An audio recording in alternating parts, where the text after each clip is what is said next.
Welcome to States Not Feds. Tonight's video is inspired from a conversation I had with a friend of mine named Brad, and he was telling me about a frustrating situation that he and his family have dealt with. So I'm going to tell a little bit of his story, share with you some information, and the video clips that I'm going to share, I'm sharing with the fair use rules. This is for educational purposes. I hope that covers that. So Brad's story.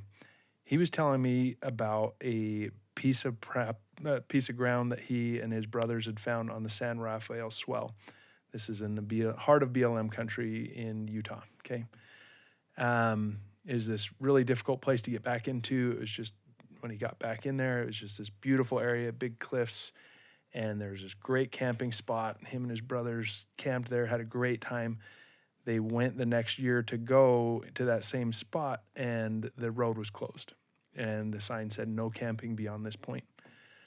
So why are these roads and camping areas being shut off? So here is a Senate hearing with Senator Lee and the head of the BLM. So listen to her answer, and I think it'll tell us why. The Conservation and Landscape Health Rule that you recently finalized elevates non-use, no ATVs, either on no par camping. with or arguably above multiple use. Now, according to FLPMA, BLM is required to manage for multiple use and for sustained yield. With multiple use, referring to things like grazing, timber harvesting, energy, mining, and recreation. All of them together. It's not prioritizing one over the other. It's all of them. So in this case, we're talking about animals and recreation uses in this property. Shutting it off for what? Because they're prioritizing. So listen to her answer. Can you cite a provision of FLPMA that allows for you to depart from that standard and to prioritize non-use instead of multiple use and sustained yield?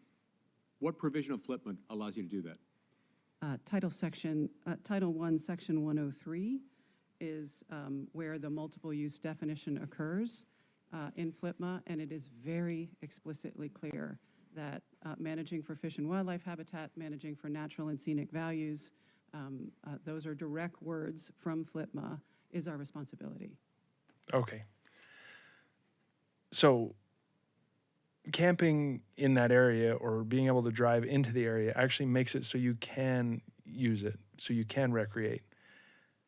Limiting it makes it so very few people can actually enjoy it. Now, the impact on the animals.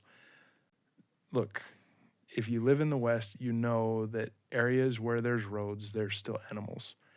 Yes, they avoid the roads a little more, they avoid the heavily trafficked areas, but that doesn't mean they're not in the area. They're just not right there. So closing off, this big area because this little tiny road, prioritizing it for the benefit of the animals and fish and wildlife, like, come on, guys.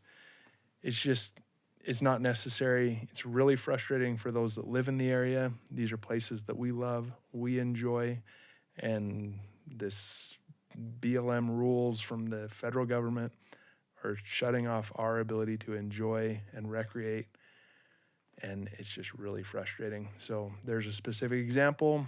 Once again, thanks for watching my channel. Like, share, subscribe. We'll go over more specific examples where we need more control within the state over our lands and the issues surrounding it. So thanks.